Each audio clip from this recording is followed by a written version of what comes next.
Olá, boa noite. Estamos entrando en la live hoy al vivo desde el consultorio de la doctora Flavia. Un placer tenerla aquí. La verdad que no pudimos tenerla en el día 31 de julio, que era el Día Internacional do Orgasmo, mas él aterrizó en São Paulo y hoy desde su consultorio vamos a hacer nossa tan querida live. Bem-vinda, doutora. Boa noite, todo mundo. Obrigada aí pela audiência. Boa noite. Boa noite. Obrigada, Maria Laura. Boa grande noite. amiga, muito querida.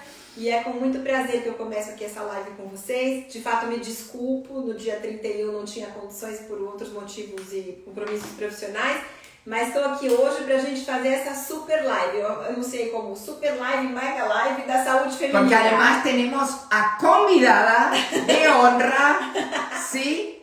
A vagina da mulher madura, y vamos a entrar en todo lo que la doctora Flavia siempre nos educa, nos instruye y por sobre todas las cosas nos prepara para todo lo que se va a ir presentando en esta fase de nuestra vida.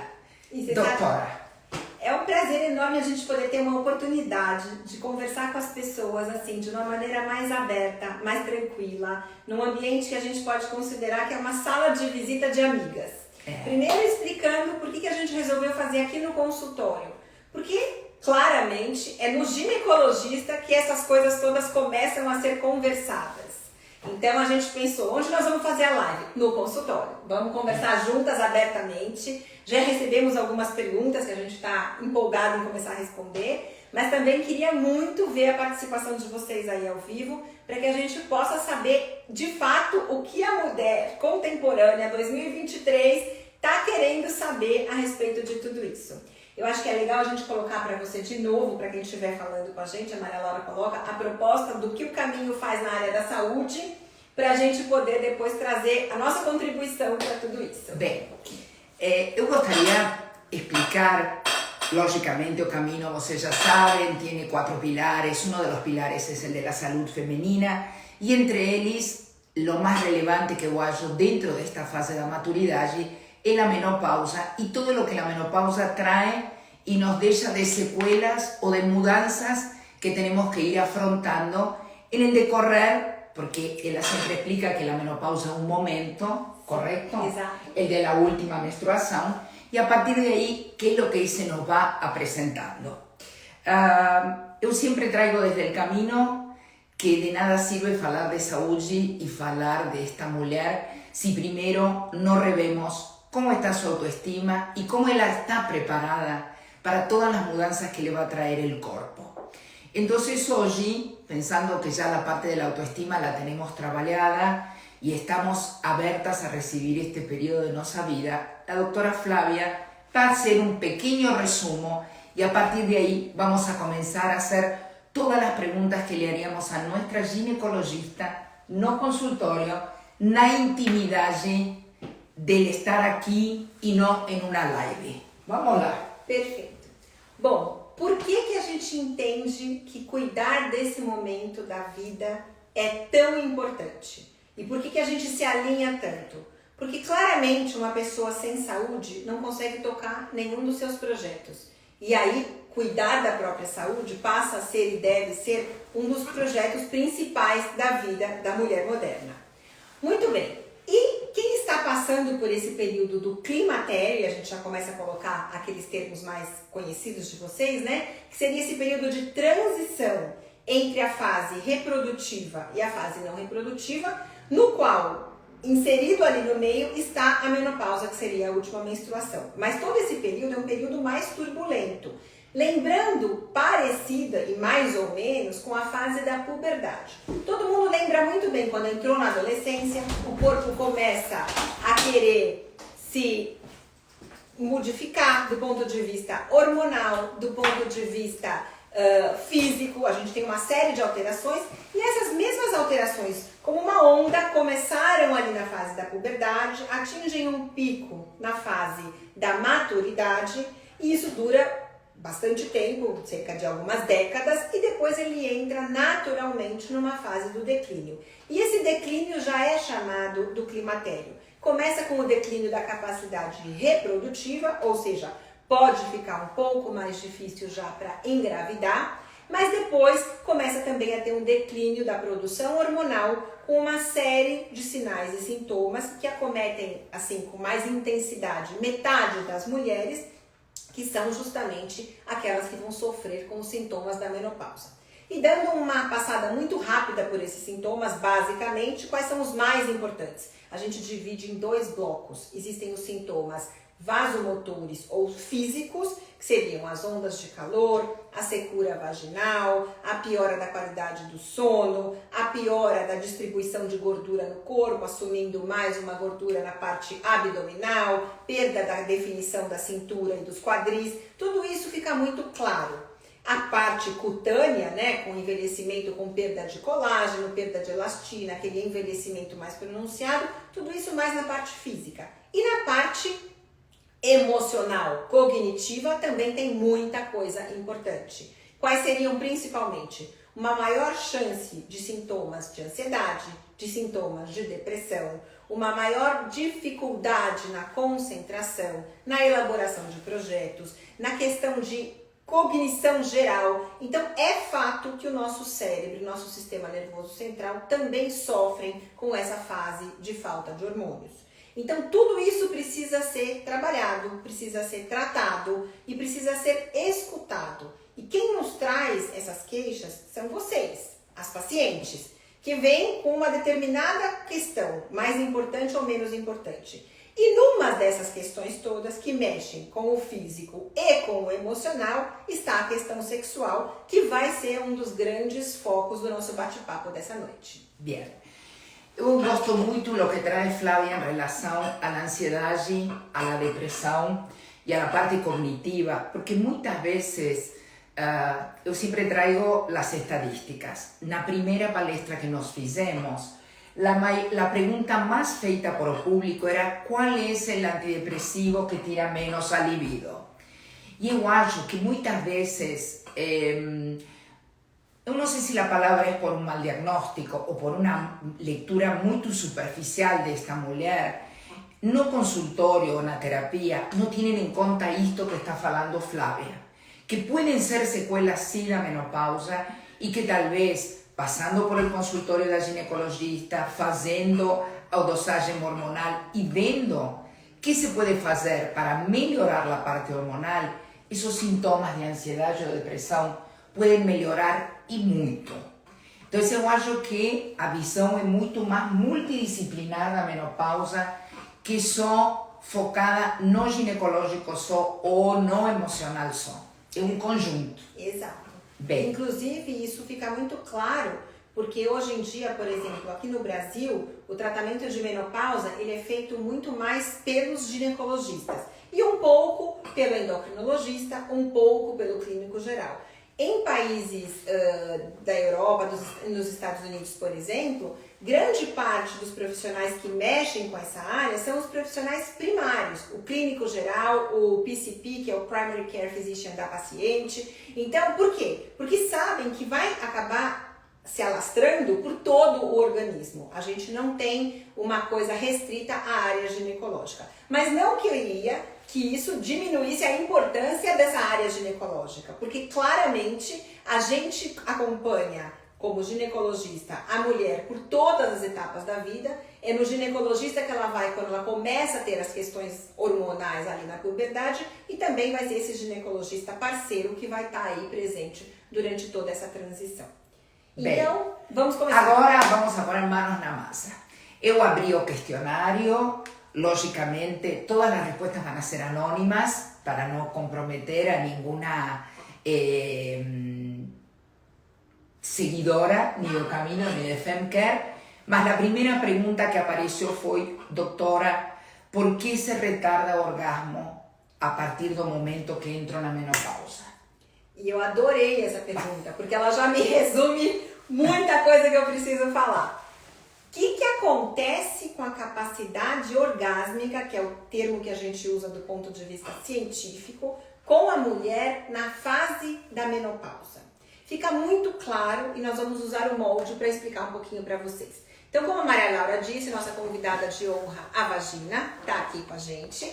E o que acontece com eu essa subir parte? E você vai explicando. Isso. Tá? O que acontece com essa parte da vagina? Deixa eu colocar aqui a minha caneta chiquérrima, que eu adorei. Vocês vão ver que coisa mais linda, porque ela tem uma luzinha, então ela tem um foco.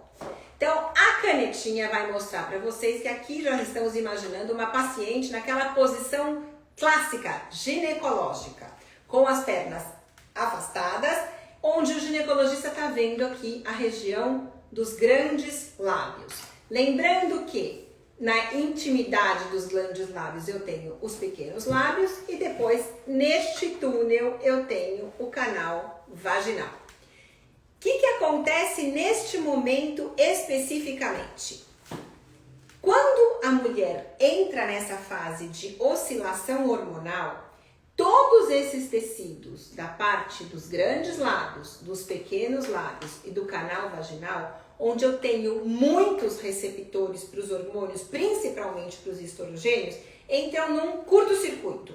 Como assim um curto-circuito? Eles são acostumados a receber grandes quantidades de hormônio por muito tempo. E subitamente o organismo feminino para de produzir esse hormônio. Consequentemente, esses tecidos ficam todos mais flácidos. E muito fácil da gente observar, porque qualquer mulher nessa fase que coloque um espelhinho e se olhe lá embaixo, vai perceber que existe uma flacidez, os grandes lábios vão estar murchos. E parece, para a grande maioria das pacientes ou das mulheres, que os pequenos lábios cresceram. Então, uma demanda muito comum nessa fase é a mulher querer fazer a plástica íntima ou a plástica ginecológica, porque acha que os grandes lábios murcharam e os pequenos lábios cresceram e quer dar ali uma ajustada no ponto de vista estético. Mas como é que pode, simplesmente de uma hora para outra, uma estrutura murchar e a outra começar a crescer? Porque aqui existia um tecido gorduroso que era muito rico em receptor hormonal que parou de ser estimulado. E tudo no nosso corpo que a gente para de estimular entra em atrofia. Se você parar de estimular o seu cérebro, não pensar mais nada no exercitar, vai entrar em atrofia, vai diminuir a capacidade do cérebro. Se você não usa uma articulação, ela também vai enrijecer, vai ficar mais difícil de ser utilizada. E o tecido vaginal é a mesma coisa, ele não recebe mais o estímulo e ele vai se atrofiar um pouco. Esse é um dos fatores. O segundo fator é o que está acontecendo no corpo inteiro. Diminuição de colágeno e de elastina. Então, além desses tecidos estarem mais flácidos, eles estão menos elásticos, ficam mais rígidos. Então, aquela flacidez junto com uma rigidez gera um ambiente estranho aqui nessa região vulvar. É mais ou menos o que acontece. Tá bom, mas e o que acontece com o orgasmo? Todo esse tecido mais flácido e menos flexível tampa ou diminui a exposição do clitóris feminino nessa fase. Consequentemente, o que acontece? Aquela pelezinha que fica aqui em cima, que recobre o clitóris, que é chamado de capuz do clitóris, do mesmo jeito que a gente acha que os pequenos lábios cresceram, esse tecido também aparentemente parece que cresceu e ele tampa o clitóris. O clitóris, a cabecinha, que é o capuz do clitóris, se retrai mais para dentro da vagina e, consequentemente, os estímulos para que esse clitóris seja atingido precisam ser mais intensos, mais profundos e mais demorados para atingir o mesmo tipo de sensação que a paciente ou a mulher tinha antes de entrar em tudo isso. E que mais que pode acontecer? Como se não bastasse toda essa situação, a deficiência hormonal geral que a paciente pode estar sofrendo também diminui o aporte sanguíneo para essa região. Então chega menos sangue. Portanto, a concentração, a quantidade de estímulo que tem que ter para fazer aquele engurgitamento, aquela inchadinha dos órgãos genitais no momento da relação, também acaba sendo mais demorada e mais prolongada. Então é um pacote de situações que vão dificultar um pouco aí esse orgasmo nessa fase. Então, você não está maluca, é fato que está acontecendo. Mas eu vou poner um bocadilho. O que acontece com o homem nesta história? O homem acha que você não tem tesão por ele porque você está seca. Claro. Porque a mentalidade masculina é bastante limitada para isso e eles acham que tudo passa por eles. Sim, claro. sim. Então aí entra o importante que é não decaiga sua autoestima, não se sinta culpável. Você tem que entender seu corpo para entender, tal vez até para instruir al outro, de que esta é uma fase nova e que vai haver fazer preliminares diferentes. Exatamente. Então, vamos falar de dicas, né? Afinal Isso. das contas, a pessoa tá percebendo, falar, não, é verdade. Antes, com um estímulo adequado, e a gente não tá entrando nas questões se a parceria vale a pena, nada disso. Vamos colocar só no físico aqui. Isso. Então, tá uma parceria que é a de sempre, e antes você demorava 10 minutos para atingir o orgasmo, agora demora meia hora. O que você pode fazer para isso? Então, muito claro, primeiro, preliminares mais longas, isso é importante, porque o seu corpo está precisando de mais tempo para chegar naquele preparo para a atividade sexual. Isso é fato e pode acontecer. Segundo aspecto super importante, muitas vezes, antes desse período, você podia ter ou atingir o orgasmo só com a penetração vaginal. Por quê? Porque imagina aqui, a gente vai colocar mimetizando uma penetração. Então, tem os dois dedos, que seriam o pênis penetrando a parede da vagina. Quando a paciente era bem jovem, agora eu vou virar para a câmera, a Laura vai ser minha assistente de palco e vai me ajudar. O que acontecia? Olha isso. Interessante que a gente tinha aqui. Aqui tá a vagina, então a penetração acontecia aqui. Aqui eu tenho... Aí.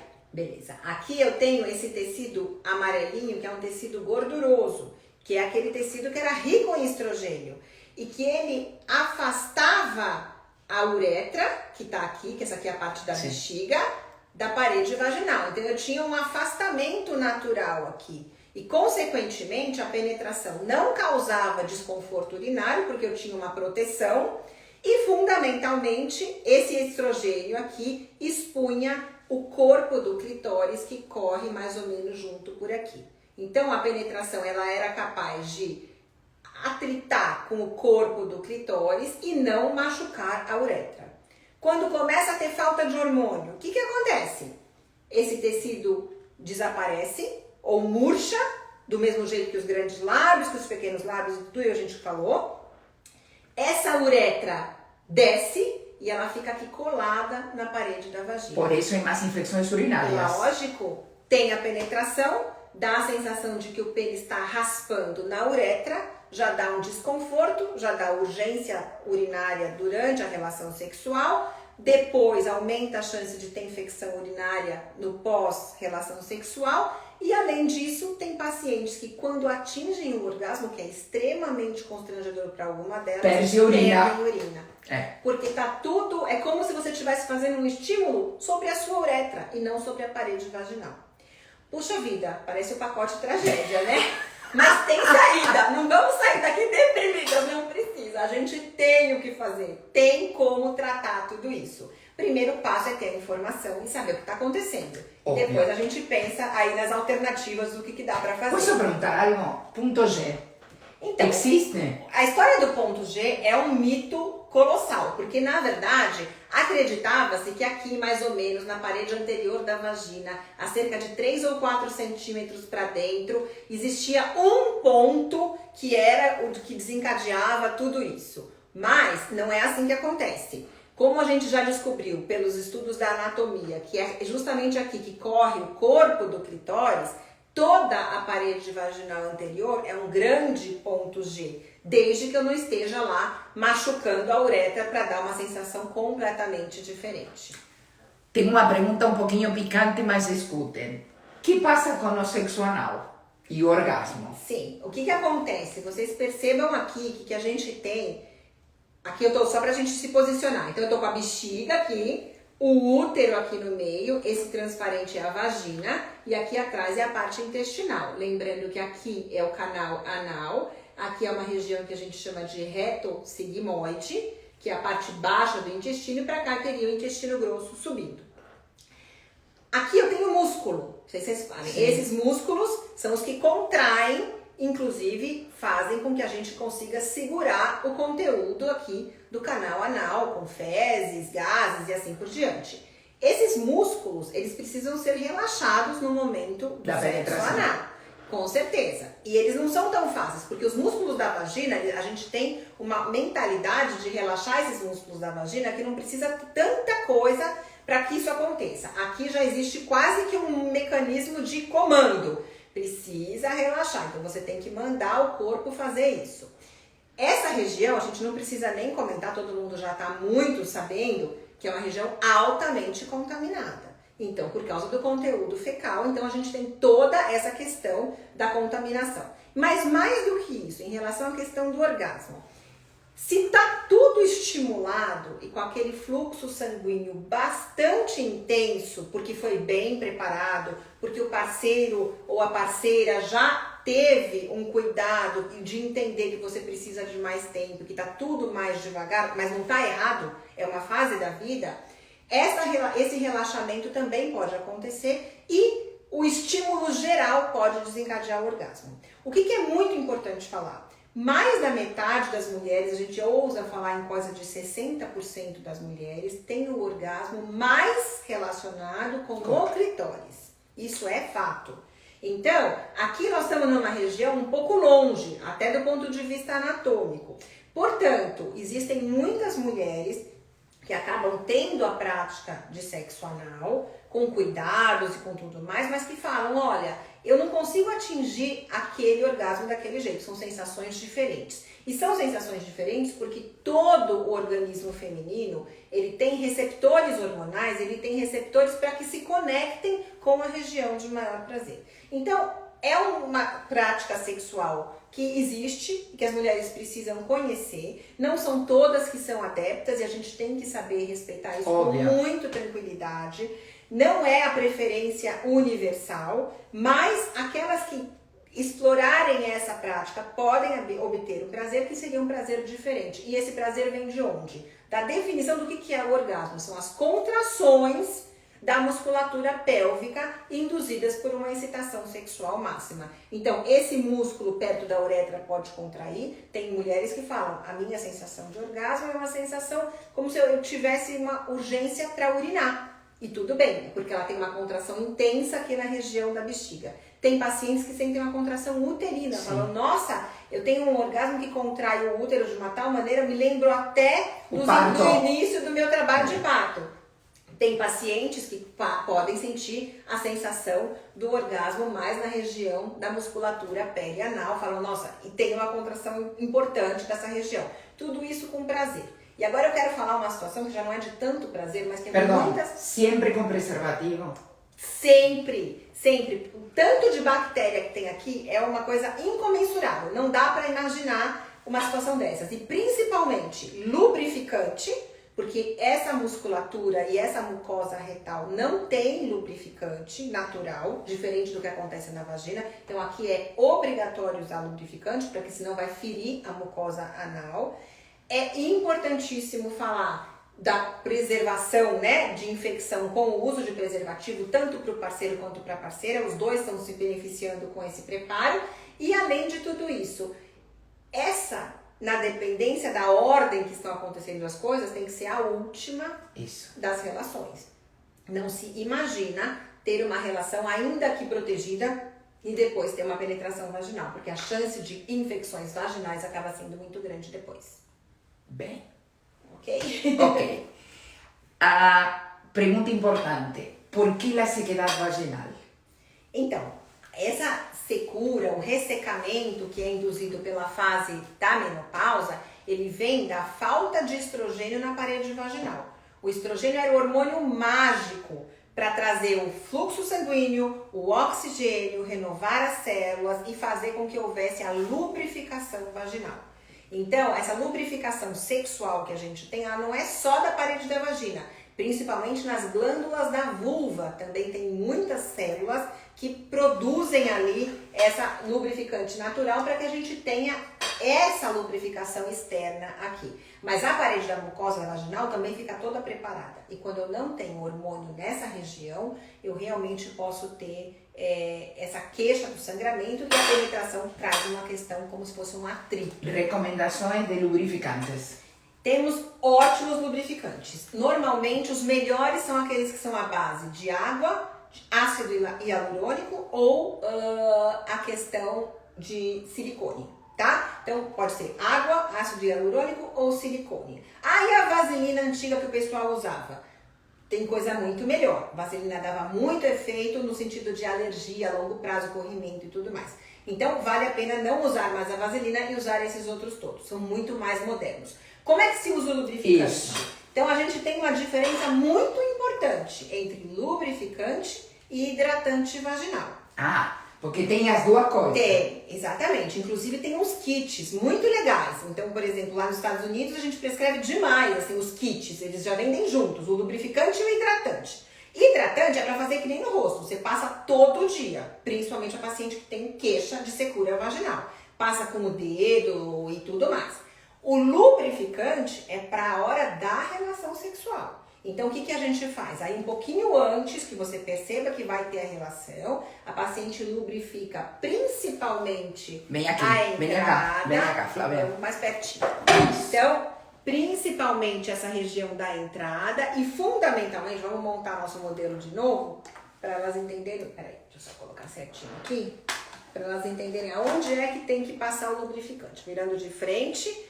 Então, tudo tem que estar lubrificado, mas fundamentalmente essa metade de baixo da parede vaginal, se for ter uma relação com penetração. Por quê? Porque o pênis apoia aqui para entrar e para escorregar para dentro da vagina. Se essa região não estiver bem preparada e não estiver lubrificada, o pênis vai apoiar do mesmo jeito, o seu parceiro não sabe que você não está absolutamente preparada e ele vai forçar um pouquinho. E essa forçada numa mucosa que já não tem hormônio, que já está com menos oxigênio e menos fluxo sanguíneo, pode abrir uma fissura, pode rasgar um pouquinho. Então tem paciente que fala, nossa, toda vez que eu tenho relação, essa região dói, arde, queima e depois fica um machucadinho e quando eu vou no banheiro tem até um sanguinho, porque rasga esse tecido que não estava tão preparado. Então o lubrificante pode ser passado em absolutamente tudo, mas fundamentalmente nessa metade de baixo aqui da parede vaginal. E o hidratante, se quiser, toda noite. O hidratante todas as noites que você lembrar. Ai, não gosto de passar hidratante toda noite. Passa o máximo de vezes que você puder. Não gosto, doutora Flávia, de ficar passando aquela pomada porque eu me sinto muito úmida, melecada. Também tem tudo isso. A gente já tem lubrificantes e hidratantes ótimos em óvulos, que você coloca lá dentro e não precisa melecar nada, porque ele dissolve e adere na parede. Do mesmo jeito que a gente tem coisas para medicamentos para corrimentos que são óvulos, tem uns que são pomadas, outros que são óvulos, aqui eu também tenho e são muito, muito eficazes. Isso, adorei. Isso nunca havíamos falado. Isso daí é meio que novidade. Tem bastante nos Estados Unidos, mas aqui no Brasil também já tem. Então vale a pena conhecer que você pode colocar um óvulo sem problema nenhum. Bem. Tem alguma contraindicação, hidratação e lubricante no mesmo dia? Você não esperava? Um briga com o outro, não vale a pena. Não vale a pena. Eles são para usos diferentes, são para usos separados. Tá, ou seja, aquele dia que você já sente que tem uma coisinha por aí, não Exato. ponga hidratante e espera o lubrificante. Exato. Agora, é muito importante quando a gente vai falar dos lubrificantes, tem uma série de coisas disponíveis no mercado, com características diferentes, com sabor, com perfume, com tudo mais e tal. Cuidado, mulheres sensíveis, porque eles são altamente alergênicos, né? Então, o ideal é você usar o mais próximo possível daquilo que o seu corpo produzia naturalmente. Então, seria sem odor, sem cor, sem cheiro e tudo mais, para evitar alergias depois. E sem sabor. Sem sabor também, se for possível, sim. Perfeito. Bem, pergunta seguinte. O homem também sofre variações hormonais? Muito. Na andropausa dele? Exato. Primeiro que essa questão do termo andropausa, ela é polêmica, mas todo mundo sabe que existe um envelhecimento. Claro, né? Então, o que acontece? As mudanças cardiovasculares masculinas, por menores que sejam, também fazem com que, com o envelhecimento, o fluxo de sangue que vai chegar para a região genital masculina também acaba sendo menor, ou com menos intensidade, ou com menos velocidade. Então é normal que o seu parceiro, se você estiver com ele há muito tempo, que quando ele tinha 20, 30 anos, com um piscar de olhos já tinha uma ereção e que depois dos 50, 60, na dependência da pessoa, demora um pouco mais também. Isso faz parte aí do envelhecimento masculino natural. Porém, o que acontece em relação à capacidade de ejaculação e de orgasmo? Eles têm várias questões que são relacionadas muito à parte cardiovascular. Então, homens que têm problemas cardiovasculares têm uma chance maior de ter tudo isso. principalmente se eles tomarem medicações. Isso, colesterol. Exatamente, medicações para controle de colesterol, antihipertensivos, alguns antidepressivos, ansiolíticos, todas essas medicações que interferem na questão do desejo sexual feminino também podem interferir na questão masculina e, fundamentalmente, esses homens podem experimentar nessa fase de 50 a mais, 60 a mais, a disfunção erétil, que é a dificuldade de atingir ou de manter a ereção. Então, pode ser até que ele atinja, mas ela acaba rapidinho. E, consequentemente, muito próximo disso, existe a ejaculação precoce. E o que acontece? Que aparece na maturidade? Muito. Opa. A ejaculação precoce, ela tem dois polos. Ela tem um polo lá na adolescência, que é por uma ansiedade, por uma falta de controle da situação sexual masculina, e ela também pode ser um reflexo nessa fase. Por quê? Porque se ele tem uma disfunção erétil, ele sabe que a ereção dele dura pouco tempo, ele tem que andar rápido. Então, e às vezes isso causa um descompasso com a parceira, que precisava de muito mais tempo para se estimular. Então, o que a gente consegue ter nesse momento? Um casal que às vezes não está tão equilibrado do ponto de vista sexual, não está nem muito bom para ele nem para ela. E isso acaba afastando ali a parceria e diminuindo a intensidade e a frequência das relações. Então, nesse caso, os dois precisam de ajuda. E tem muita coisa para ajudar a população masculina também. E um bom urologista pode... Mas eu agora vou entrar com uma coisa que acho muito importante. Que é o primeiro que faz a mulher ou o que faz o homem? Eu já não funciono, não estou bem, vou evitar a situação, não falo, não busco informação, Sim. Preferem evitar. E eu acho que tudo passa, primeiro, por o desejo que você tem de manter uma vida sexual ativa e sana. Segundo, o desejo de prazer, claro. Que é uma coisa que não tem nada a ver com a idade. No significa que uno a los 50 no pueda sentir prazer, pero por sobre todas las cosas, un tema de comunicación do casal y de autoestima. Sí. Porque cuanto menos se fala y más distancia comienza a ter entre el hombre y la mujer, infelizmente la autoestima se va a sentir abalada. Y esa mujer haya que ella ya no está bonita, que la gordura no corpo mudó de lugar, que ya no tiene el atractivo que tinha, y na realidade, en los dos corpos hay mudanças. Sem dúvida. Tanto do homem como da mulher. Sim. Então, nós hoje também quisimos trazer isto do mundo masculino, porque é uma forma de tranquilizar a mulher. A informação do processo que vive a sexualidade masculina pode trazer-nos luz a um montão de coisas. Sem dúvida. E entender que a responsabilidade não é da mulher e de sua menopausa. Sim, eu acho que nesse momento precisa haver uma conversa aberta. Isso. Né? E essa conversa, ela é difícil. Por mais que o casal esteja unido há muito tempo, parece que você está assumindo uma fraqueza. Então, Isso. assim, né? Imagina uma mulher cujo parceiro sempre ficou muito tranquilo porque ele a satisfazia integralmente. De repente, ele começa a perceber que ela não atinge mais o orgasmo, não atinge com tamanha frequência, que é tudo muito difícil. Ela reage com... Puxa vida, pra mim a relação sexual já não é mais a mesma coisa, então é natural que ela comece a pensar 2, 3 vezes se vai ter ou não vai ter, porque afinal das contas, né? Se frustra. Exato. E ele começa a achar que ela não tem mais o interesse. É muito comum isso acontecer. A comunicação entre os dois se quebra e cada um guarda pra si essa dificuldade. E acaba acontecendo uma chance maior de insucessos, inclusive na própria relação. Então é muito difícil um casal que vivia bem sexualmente e que passa a ter esses problemas sexuais induzidos por essa questão hormonal, que continue bem no relacionamento. Acaba tendo algum grau de estresse. Então nessa situação, a melhor questão é conversar. E vocês veem que é uma conversa baseada na fisiologia humana. É o que está acontecendo, que a natureza já sabia que ia acontecer. Vocês veem a importância da informação?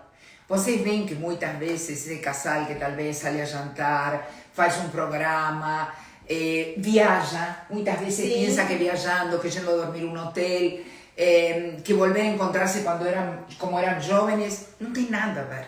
Talvez esse casal siga estando bem, mas tem um tema fisiológico. Sim. E eu acho que há que pôr em cima da mesa.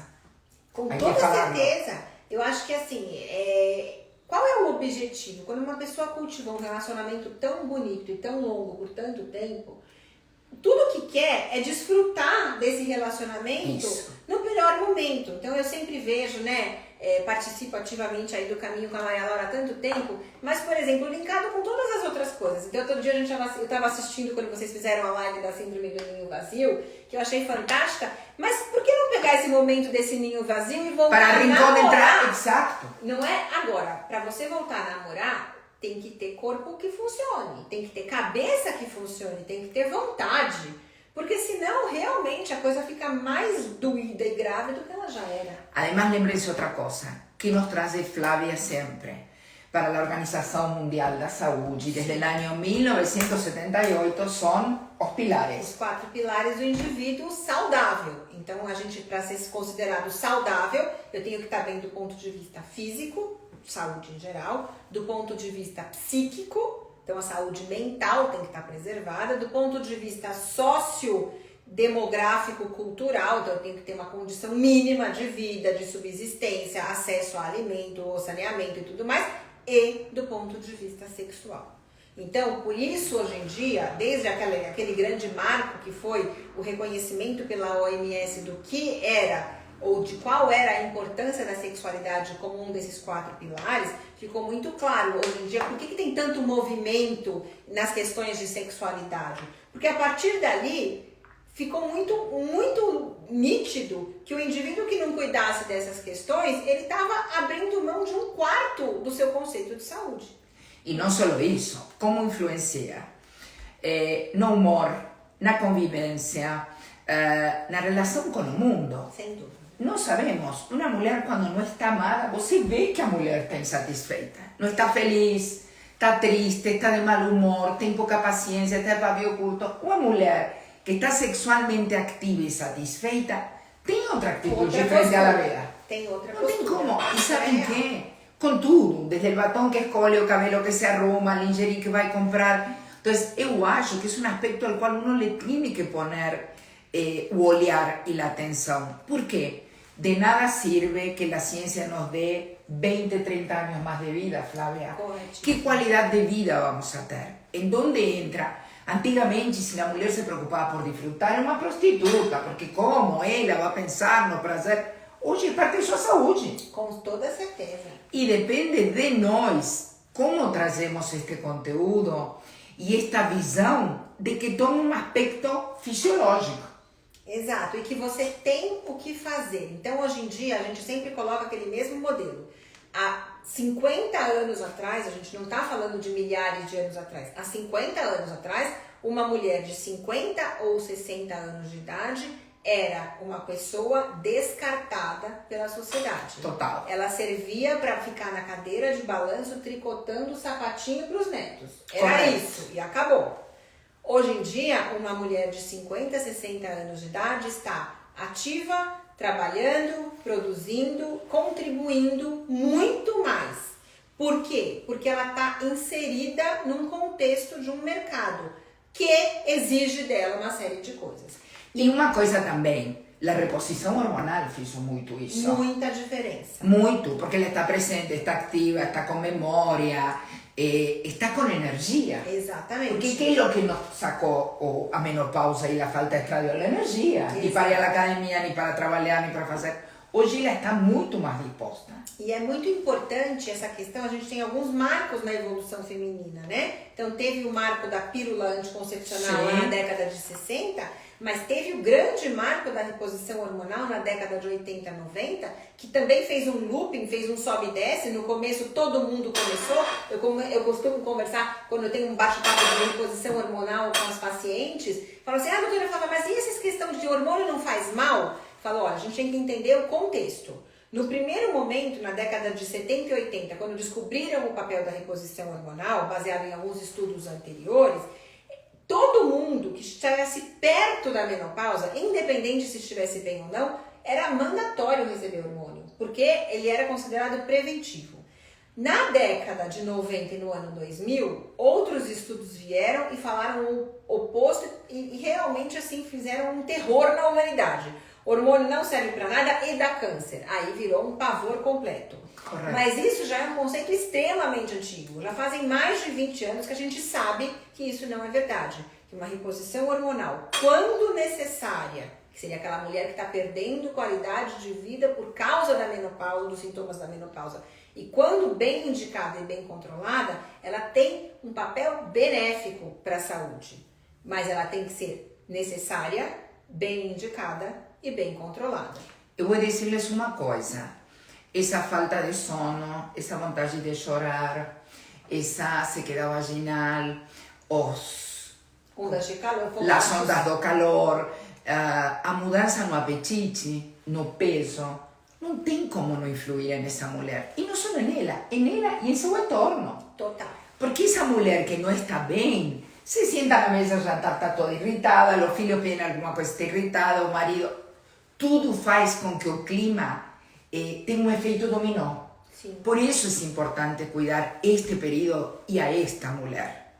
Porque muitas vezes acham que é uma coisa só feminina e eu acho que é da família. Total, eu concordo integralmente. Da família, não só do casal, da família.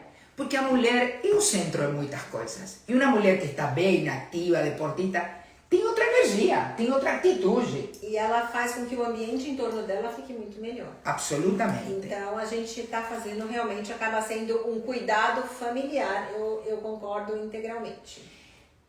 Pergunta-chave: brinquedos sexuais, higiene dos brinquedos sexuais. Estão perguntando e se há mais risco de infecção urinária. Tá, então assim, vamos começar ao contrário que vai ficar mais fácil. Risco de infecção urinária.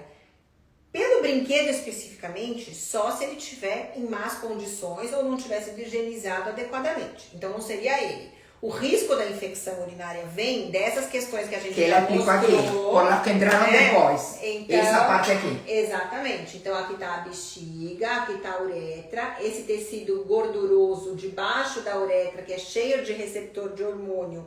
Na menopausa ele fica atrófico, então esse tecido é um tapetinho protetor que praticamente não existe mais, consequentemente a parede da vagina se aproxima da uretra.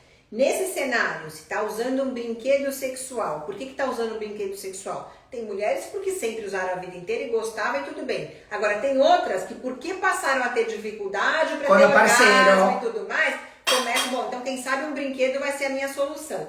Já está numa situação difícil e começam a forçar a questão de tentar chegar nesse orgasmo com o brinquedo. Então acabam machucando com mais frequência a sua uretra. Então isso pode ser um caso. Sugadores de clítoris.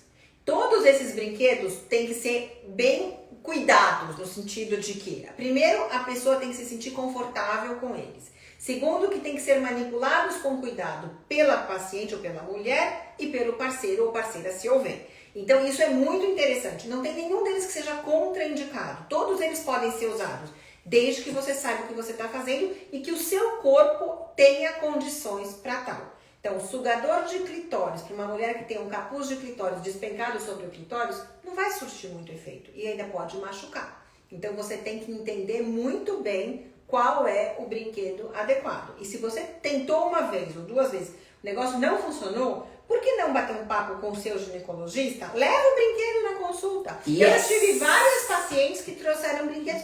Doutora Flávia, posso usar isso aqui? Eu não sei como é que usa, eu não sei se eu estou me machucando, se isso está me prejudicando ou se está ok. E a gente vê, cada mulher é uma, cada anatomia é uma e você tem que ver se você tem condição naquele momento.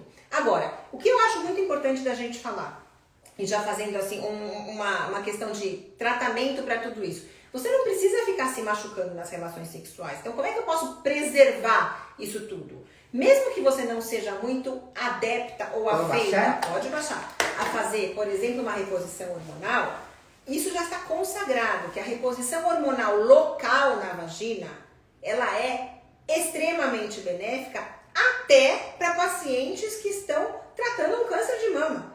Então não tem mais por que as mulheres não aplicarem um hormônio vaginal, uma quantidade pequena que seja, para proteger esses tecidos. Isso está muito bem caracterizado. Então isso pode ser discutido. Isso da caixa azul que tem a coisinha. Tudo. Você pode pensar que você tem alternativas para isso. Ah, eu não gosto, tenho medo de usar hormônio. Mas aqui, o hormônio nem devia chamar hormônio, ele devia chamar remédio, porque é um tratamento. Segunda coisa que a gente pode falar e que eu acho que vale a pena, além da reposição hormonal, local e tudo, a gente tem as técnicas das energias vaginais, que são muito legais. Sim. Você pode fazer um tratamento nessa mucosa vaginal que vai responder melhor, vai absorver melhor esse hormônio, vai trazer mais colágeno, vai trazer mais elastina, vai ficar mais flácida e vai responder melhor na lubrificação. Quais são essas técnicas? Tem várias. Ultrassom Tem o laser, microfocado. tem o radiofrequência e tem o ultrassom microfocado. Eu gosto mais e faço mais aqui no consultório o ultrassom microfocado porque eu acho que ele é mais bacana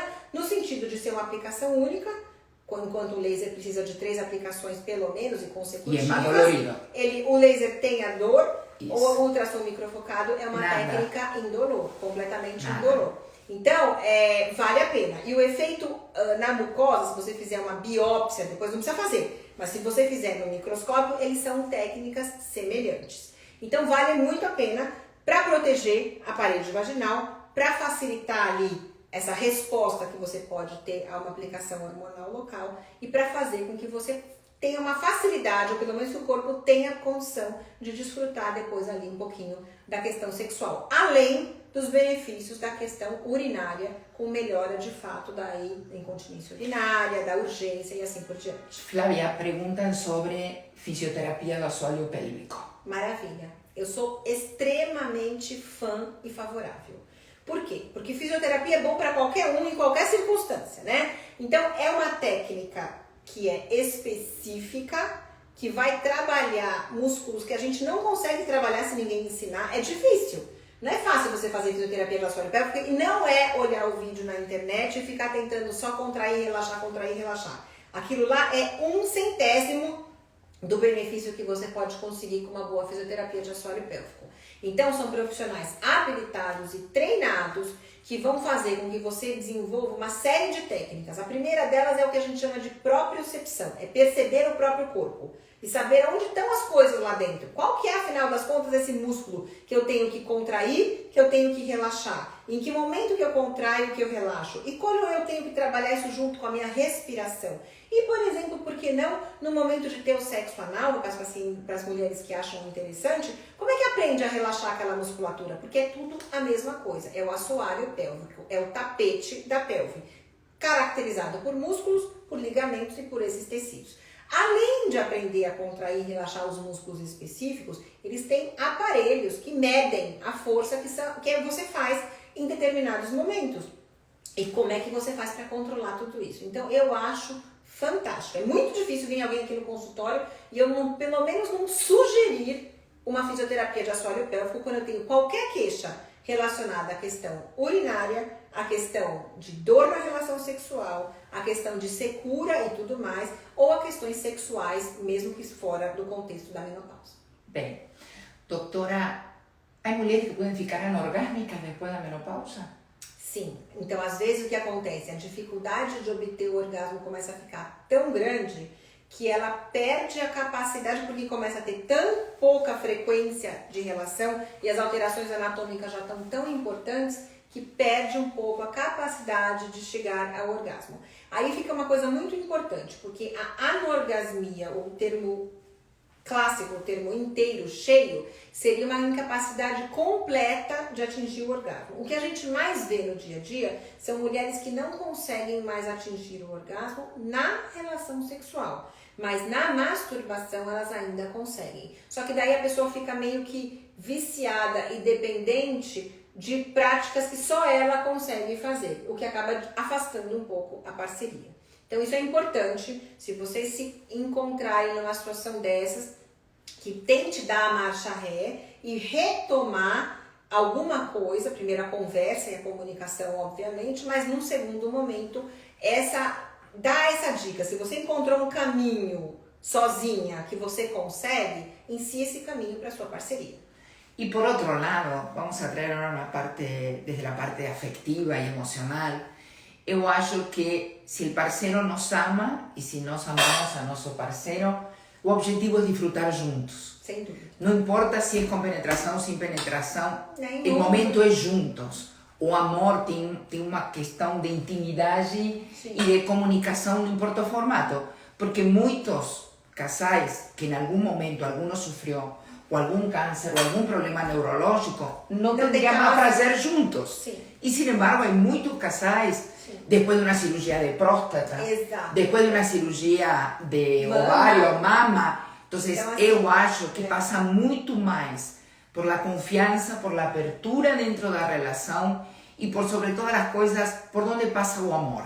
Exatamente. É uma leitura completamente diferente que lhe tira o peso. Também al hombre, muitas vezes, de ter a responsabilidade que ele era o que lhe dava o prazer à mulher. Exato. Isso é errado. Não, ninguém dá prazer a ninguém. Exato. As pessoas compartilham juntas o prazer. Essa Por isso. que é a verdade, né? E às vezes a gente tem que entender que ninguém tem varinha de condão para fazer o prazer aparecer de uma hora para outra.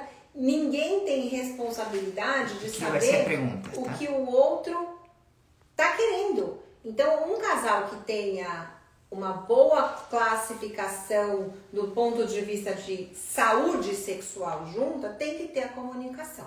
Temos uma pergunta, doutora, o que acha do comprimido de progesterona colocado na vagina? Então, esse comprimido ele é uma parte da reposição hormonal. Tem que ver exatamente por que ele está... Ele não tem uma função sexual. E também não é a reposição hormonal para esses tecidos daqui.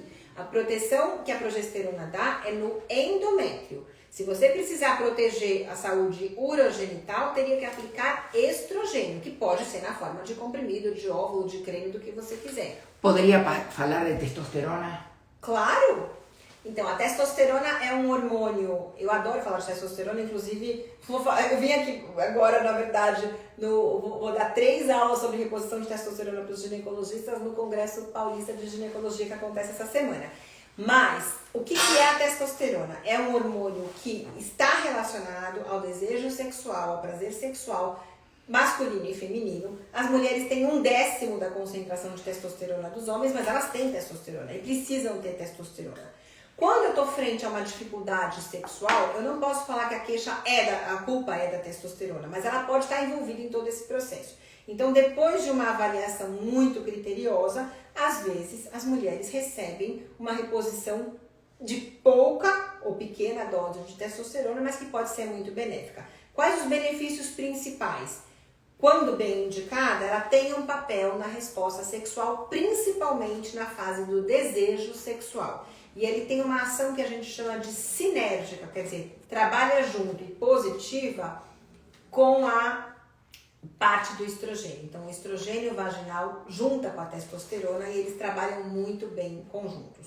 Então, a gente pode ter, da dependência da mulher, um benefício na reposição de testosterona associada. Temos alguém que está perguntando, suplemento chamado DHEA é parte de reposição de testosterona? O DHEA, na verdade, é um hormônio que chama prasterona e ele é um pró-hormônio que converte em um pouco de estradiol e um pouco de testosterona. Então, uma das formas de repor testosterona é usar a suplementação do DHEA, que pode ser por via oral e pode também ser por via vaginal. Aqui no Brasil, manipulado, nos Estados Unidos eles têm uma medicação que já é de indústria farmacêutica, que é o Intrarosa, que é o DHEA vaginal. Muito legal, com estudos bastante interessantes, comprovadíssimo, que a gente tem um efeito muito bacana de repor prasterona vaginal. E muito bom a curto, médio e longo prazo. Bem, pergunta do 1.000.000. ¿Se pode ter orgasmo com a estimulação de mamilos? Pergunta uma seguidora. Sem dúvida. Existem muitas mulheres que... Porque acontece? A estimulação do mamilo, ela libera ocitocina.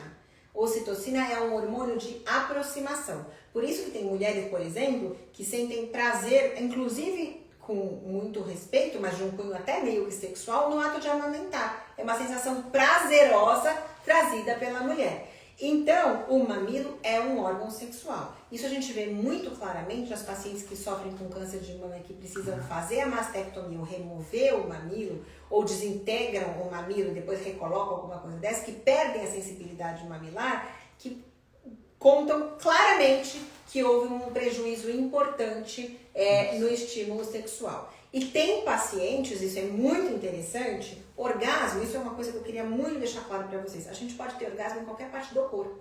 A pele é o maior órgão de orgasmo do indivíduo, qualquer que seja, não precisa ser genital. Como é que a gente sabe isso? Pacientes com deficiências físicas paraplegia, tetraplegia, existem vários casos relatados e que a gente inclusive já vivenciou, que tem orgasmos nas situações mais diferentes. Um caso muito interessante que eu acompanhei há muitos anos atrás no Hospital das Clínicas era um paciente tetraplégico que referia, e foi muito claro em tudo isso, que o orgasmo era com a manipulação auricular. Então, como ele só tinha sensibilidade do pescoço para cima, o órgão que começou a ser o mais prazeroso era a orelha. Então a gente pode ter, por isso é muito legal, esse recado eu acho que é um recado assim, que vai ser o nosso fechamento de ouro, né? Como é que faz para ter orgasmo nessa fase? Primeira coisa é ter vontade de ter. Então você tem que ter a vontade de buscar atividade sexual, porque seja ela qual for, até com você mesma, mas tem que estar aberta a ter uma vontade de ter alguma atividade sexual com satisfação, que é justamente aquilo que a gente começou. Depois, eu posso ter orgasmo só com a penetração, com tudo isso? Não, em absoluto. Qualquer prática. Tem pacientes que não precisam ter nada além de carícias. E isso já é suficiente. Então, isso nos abre um universo. Porque a mulher pode estar disposta e tranquila para ter o orgasmo que ela quiser, no momento que ela quiser.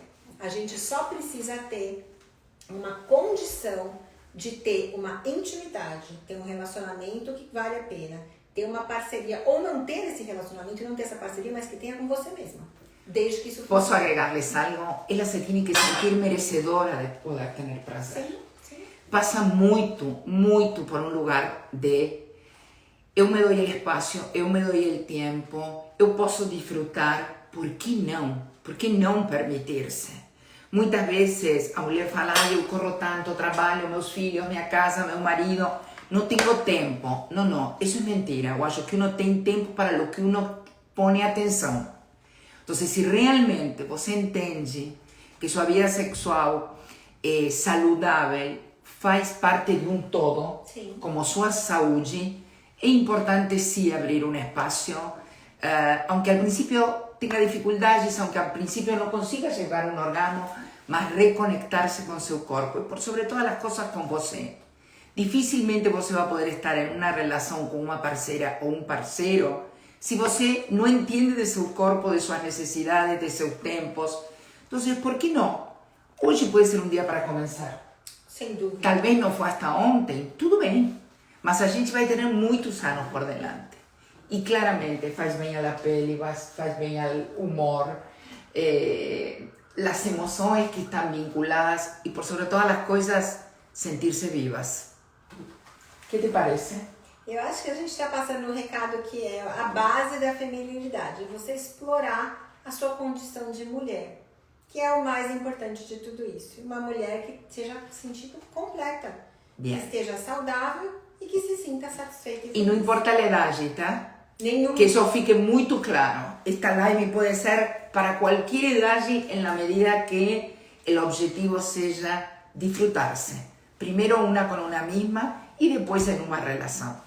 A primeira vez que hacemos uma live assim, foi bom. É uma experiência assim, desculpen se por momentos o foco va, ven, subía la vagina, descia la vagina, Mas fica bem próximo da realidade. Mas a ideia era mostrarles desde o consultório da doutora Flávia que podemos agregar a este tema que muitas vezes nos é difícil poner no consultório em cima da mesa.